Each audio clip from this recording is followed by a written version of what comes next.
Hello, hello! Bienvenue dans cette nouvelle vidéo. Je vous retrouve aujourd'hui pour un petit tag pour lequel j'ai vraiment beaucoup de retard puisque j'ai été taguée par Clara de la chaîne Clara DP au mois de novembre. En fait, c'est le tag La tournée du DP. Donc là, c'est la version numéro 4 et j'ai vu récemment la version numéro 5. Donc c'est là que je me suis dit que j'avais vraiment beaucoup de retard. C'est pas grave, j'avais quand même envie de faire celui-ci et même si j'ai pas été taguée, je pense que du coup, je ferai également le numéro 5 dans la foulée, que vous verrez la semaine suivante si j'ai le temps.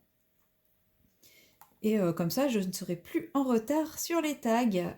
J'aurai réussi à faire les tags dans l'ordre et peut-être que pour une fois, c'est moi qui pourrais taguer Clara plutôt que l'inverse. Bon, bref, ça c'était la petite aparté. Du coup, comme ce tag est très, alors, il n'est pas très vieux, hein, il date de novembre, c'est pas non plus si loin que ça. Mais,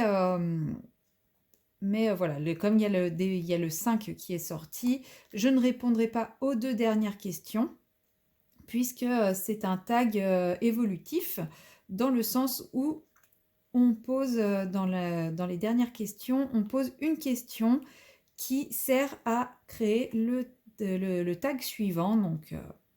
Donc, comme le 5 est parti, si je pose une question, de toute façon, il n'apparaîtra dans aucun autre tag. Donc, pas la peine que j'invente une question. Je garderai ma question pour la tournée numéro 5. Voilà.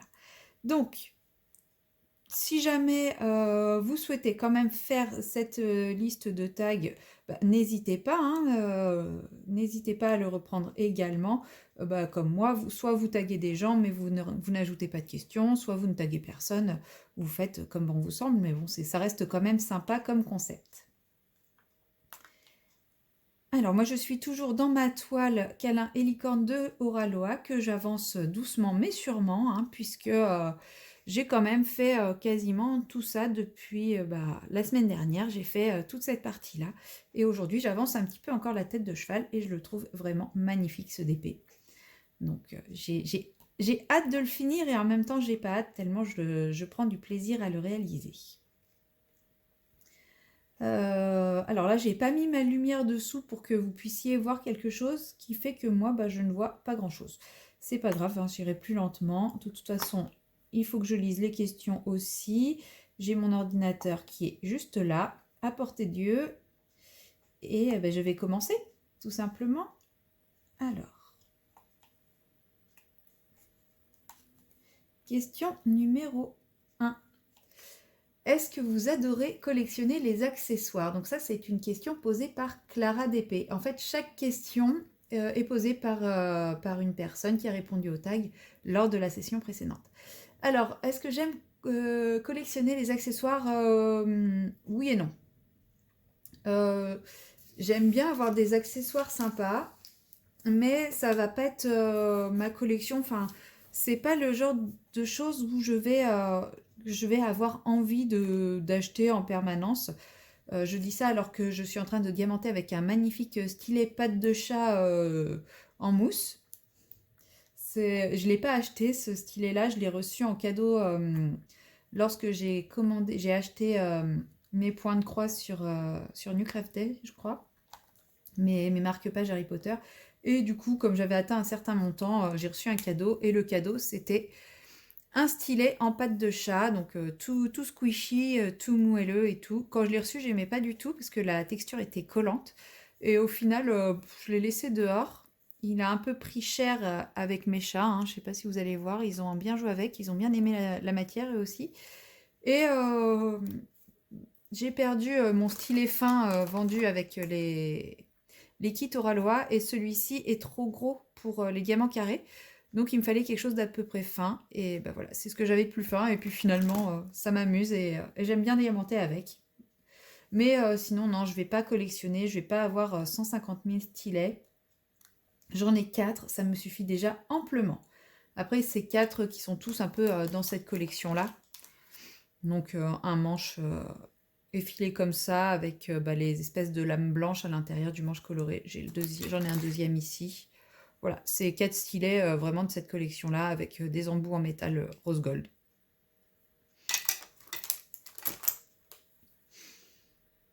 Question numéro 2. Que fais-tu de tes diamants restants? Eh bien, pour le moment, je les garde. Mais plus ça va, plus je me dis qu'en fait, je m'en resserre pas. Donc, est-ce que ça vaut vraiment le coup de les garder? Je sais pas. Euh, Comme j'ai l'étoile Oraloa en version 1 encore, je vais garder quand même les Oraloa en version 1. Je pense que je vais garder un petit stock de diamants, de chaque diamant Oraloa, pour avoir une petite collection au cas où il en manque, au cas où...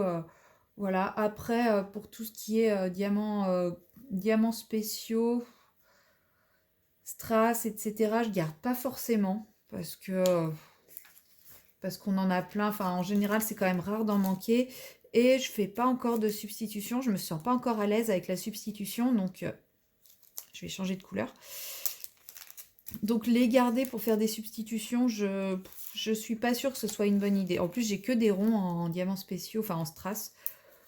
Et bah, plus ça va, moins je diamante, moins je fais de toiles en diamant rond. Donc, ça vaut pas trop le coup de les garder. Alors, le F. Non, il n'y en a qu'un.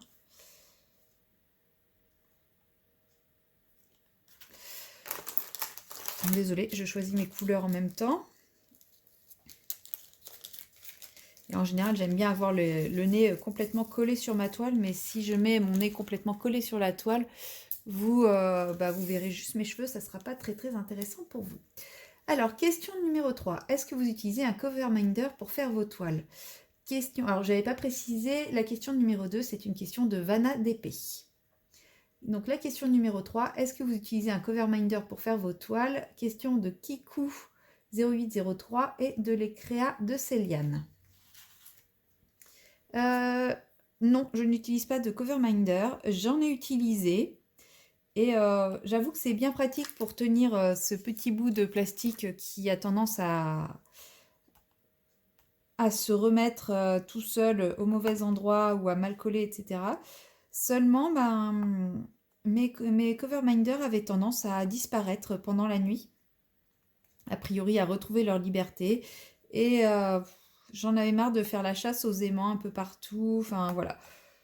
Je me dis que peut-être à tort, mais au moins je suis dans le déni. Mes chats montent moins sur ma toile maintenant qu'il n'y a plus le cover minder qui les attire et avec lequel ils ont envie de jouer. Ça se trouve, ils montent tout autant, mais au moins je ne le sais pas. Je reste dans le déni et dans l'ignorance, donc je n'utilise plus de cover minder.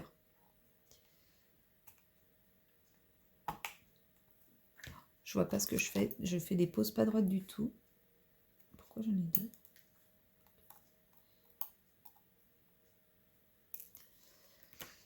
Question numéro 4. Comment est-ce que vous rangez vos DP en stock à faire?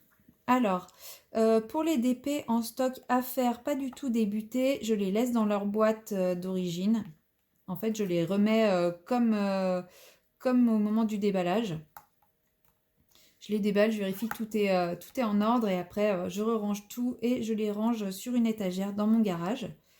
Bon, mon étagère maintenant est trop petite donc je les range comme je peux dans mon garage en évitant le contact avec le sol pour éviter au maximum l'humidité.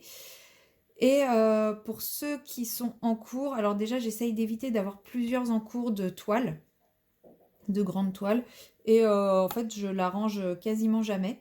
Elle est sur ma table de salle à manger, puisque j'ai une grande table de salle à manger pour 6 personnes et qu'on est, enfin, je vis seule et quand je reçois, on est rarement 6. Enfin voilà, quand je reçois une ou deux personnes, on arrive à se tenir sur la table sans que j'ai besoin de tout ranger. Et quand on est plus, simplement je déplace la toile dans ma chambre sur mon lit.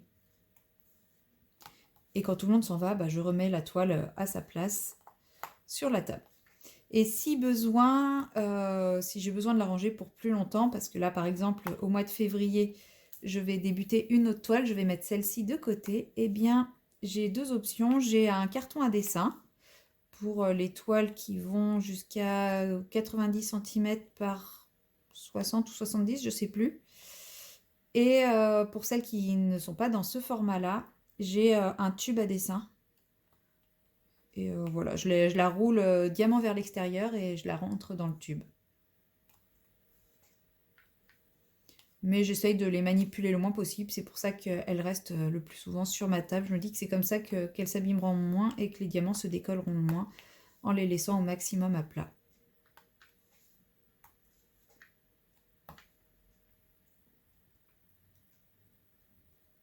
Donc ça, c'était une question de l'atelier créatif de Miss Lolo.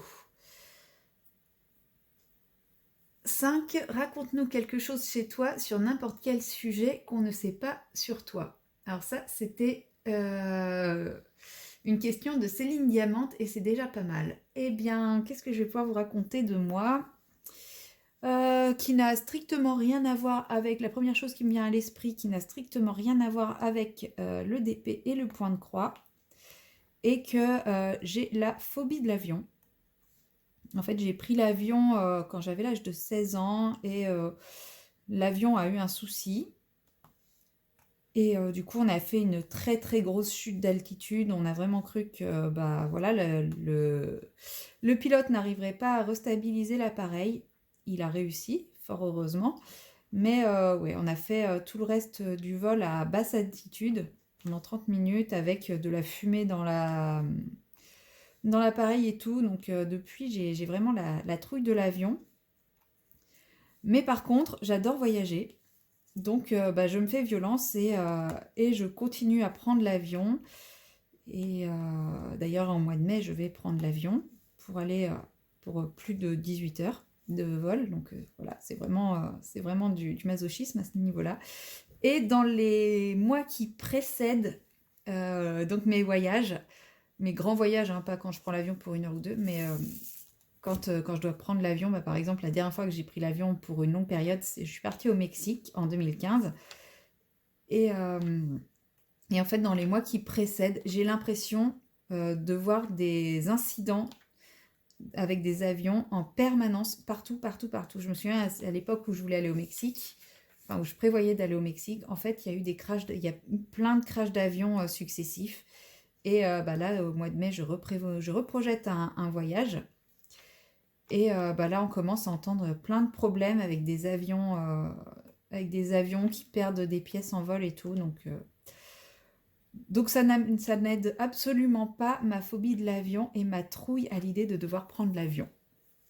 Voilà, c'était la petite anecdote que vous ne saviez pas sur moi. Question numéro 6. Est-ce que vous avez un tempérament explosif? De la chaîne Je peux pas, j'ai créa. Tout dépend de ce qu'on appelle explosif. J'ai eu une période où j'étais vraiment très très impulsive, où je m'énervais facilement, etc. etc. Mais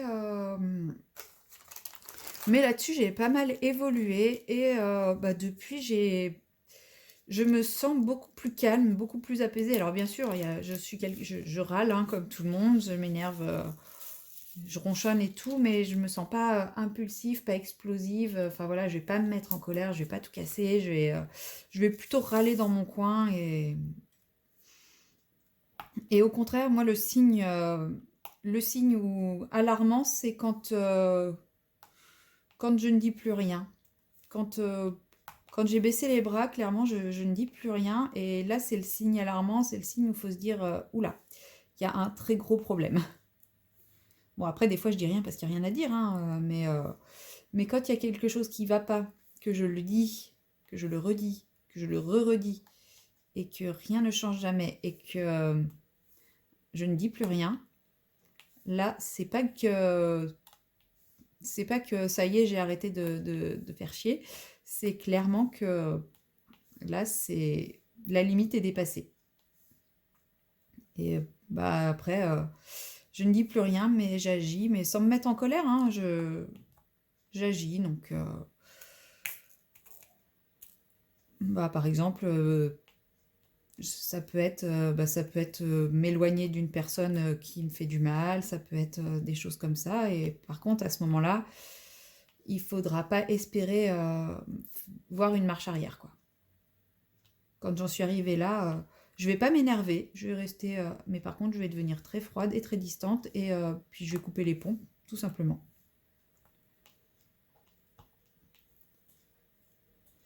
7. Quel est votre thème préféré en diamond painting?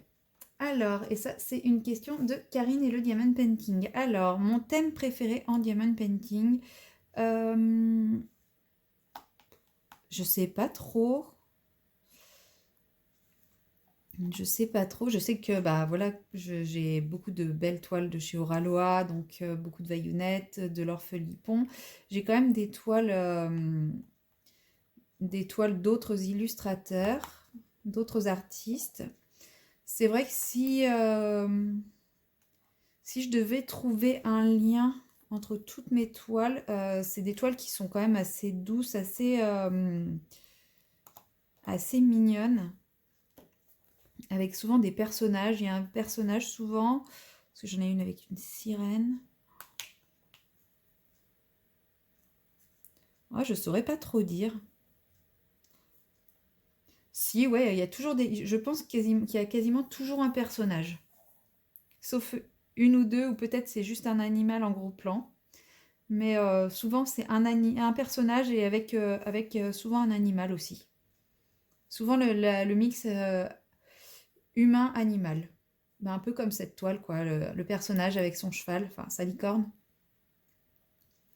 Je dirais que ça représente pas mal parce que j'ai des vaillounettes et les vaillounettes c'est un personnage avec un oiseau. Euh, j'ai quoi d'autre?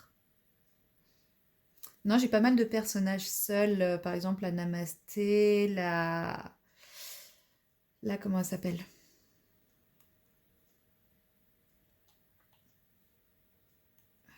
Oh, je sais plus, celle de l'orphelipon, la femme avec sa tasse, qui est une toile que j'aime énormément, qui pour moi, c'est l'appel au cocooning.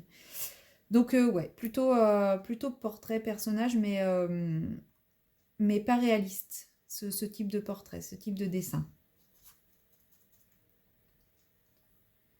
Question numéro 8. Quel est l'autre loisir créatif que vous aimeriez tester, mais le budget, la place vous manque? Donc ça, c'est de Kimiline. Alors, le loisir créatif que j'aimerais tester, mais le budget me manque, la place me manque, c'est le Pixel Hobby. Je vois des Pixel Hobby qui sont vraiment très beaux et me font envie, mais c'est vrai qu'à chaque fois, quand je vois le prix, ça me freine beaucoup. Déjà, le Diamond Painting, je trouve que c'est un loisir qui coûte cher, c'est un loisir qui est cher. Et quand je vois le prix du Pixel Hobby, clairement, non, je n'essayerai pas, je ne prendrai pas le risque de tomber dedans et de devenir accro et de devoir en racheter et en racheter, puisque bah, c'est quand même un coût. Ils ont sorti par exemple le Pixel Hobby Chat Fleuri, donc c'est une illustration que j'aime énormément. Je l'ai en point de croix et je ne l'ai qu'en point de croix, je n'ai pas voulu la prendre en DP, parce que déjà le temps que je la finisse en point de croix, il y a le temps. Et ils l'ont sorti en Pixel Hobby et ça a l'air absolument magnifique, mais 135 € quoi. J'ai pas 135 € à mettre dans un produit de loisir créatif. C'est magnifique, mais je les ai pas. Enfin, avec 135 €, bah, je préfère m'acheter 2 toiles de Diamond Painting, hein, clairement. Donc voilà, je dirais le Pixel Hobby. Et après, si on parle de temps, parce que là, il n'est pas question du temps, mais du temps et la patience, ça serait le crochet. J'aimerais bien savoir faire des amigurumi, les petites peluches en crochet, mais j'ai pas le temps. J'ai commencé, j'ai essayé à un moment où j'étais en arrêt et où je m'ennuyais profondément en arrêt. Mais le problème, c'est que bah, faut persévérer. Pour ça, faut du temps. Et bah, le temps si je persévère là-dedans, c'est du temps que je prends sur mes autres loisirs créatifs. Et aujourd'hui, j'ai pas envie de sacrifier un loisir créatif pour ça. Puisque, enfin voilà, j'ai déjà beaucoup de loisirs créatifs. J'ai déjà dû réduire pas mal le temps que je consacrais à chacun pour faire un petit peu de place à tout le monde. Donc aujourd'hui, j'ai pas forcément l'envie.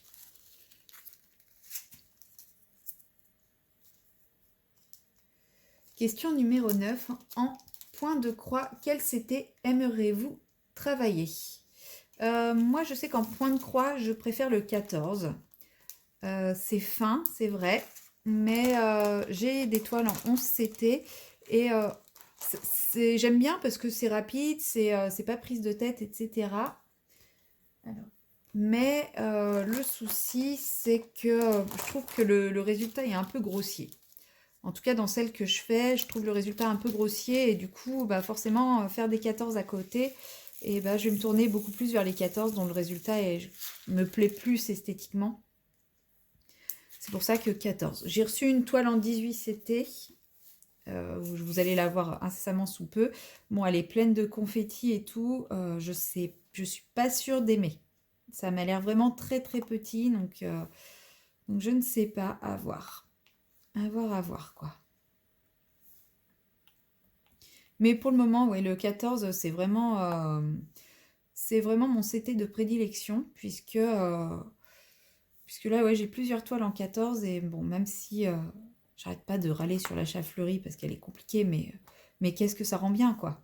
Elle est vraiment belle, et je me dis que s'il l'avait fait en 11 CT, bah, elle serait restée compliquée, et le résultat aurait été quand même nettement moins beau, nettement moins fin, donc je reste sur le 14. Après, peut-être que quand mes yeux vont commencer à fatiguer davantage, peut-être que je me mettrai à apprécier davantage le 8, le 11. Si je dis 8 parce que là c'est un 8. Le 11, mais pour le moment je prends plaisir avec le 14. Question numéro 10. Que pense votre entourage de votre passion? Alors, mon entourage de ma passion, ils comprennent pas trop. Ils comprennent pas trop ce que je trouve de plaisant à faire ça. Pour eux, il n'y a pas grand intérêt à coller des diamants sur une toile, hein. Ma mère, quand je suis retournée vivre chez eux, a essayé. Elle disait que ça la stressait, mais en même temps, elle n'arrivait pas à s'en détacher. Au final, elle m'a fait une toile complète. Donc, je trouvais ça drôle, parce qu'elle n'arrêtait pas de râler, de dire que c'était stressant, que ça la crispait et tout, et en même temps, elle n'arrivait pas à s'en détacher. Elle en faisait tout le temps. Bon, après, elle n'a pas voulu que je lui passe d'autres toiles. Elle a dit, ah non, c'est bon, une fois que j'ai fini, c'est bon. Donc je pense qu'elle a compris le côté un peu addictif de la chose. Mais sinon, mon entourage, non, ne comprend pas trop, il respecte. Le point de croix, bah, ils me disent que je suis vieille dans ma tête, mais pour moi, c'est pas quelque chose. C'est un cliché, enfin, c'est juste ils sont dans une espèce de cliché, mais pour moi, c'est pas du tout quelque chose pour les vieux. D'ailleurs, il y a beaucoup de personnes qui ne sont pas vieilles qui en font. Mais sinon, ouais, ils comprennent pas trop parce que bah, ils ont jamais essayé et parce que ils ne veulent pas essayer parce que pour eux justement c'est typé personnes qui n'ont rien d'autre à faire, personne seule, etc. Alors que pas du tout, hein. C'est juste des loisirs très sympas et addictifs. Question numéro 11. Préférez-vous des toiles avec ou sans AB? J'aime bien quand il y a un petit peu de AB ou quand ils sont bien placés. Parce que bah là, par exemple, il y a énormément de AB. Il y a 5 AB. Et c'est vrai que quand j'ai vu ça, je me suis dit, 5 AB, c'est énorme. Mais après, ça va, puisqu'ils sont quand même relativement pas trop mal placés. On les a beaucoup dans le fond. Bon, c'est hors champ. Et un petit peu dans les accessoires du cheval ou voilà. Ça apporte un petit quelque chose, donc ça va. Mais c'est vrai que j'ai toujours peur des AB, j'ai toujours peur qu'il y ait beaucoup trop de AB. Donc j'aime bien quand il y en a un petit peu, mais j'aime pas quand il y en a beaucoup beaucoup trop et que c'est pas justifié en fait. Et du coup, c'était la dernière question, car la question numéro 12, c'est pose une question. Et la question numéro 13, tag une personne. Donc voilà, comme ce tag n'est plus est dépassé, puisqu'il existe du coup la version suivante, la version numéro 5, je ne vais taguer personne et je ne vais pas poser de questions. Je poserai la question dans la tournée du Diamond Painting numéro 5. Ça sera plus simple, comme ça elle apparaîtra dans la tournée numéro 6. Voilà, mais si cette vidéo vous a plu, si ce tag vous plaît et que vous avez envie de le reprendre, n'hésitez pas à me notifier dans la barre d'informations, comme ça je pourrai voir vos réponses. À très bientôt, bye bye.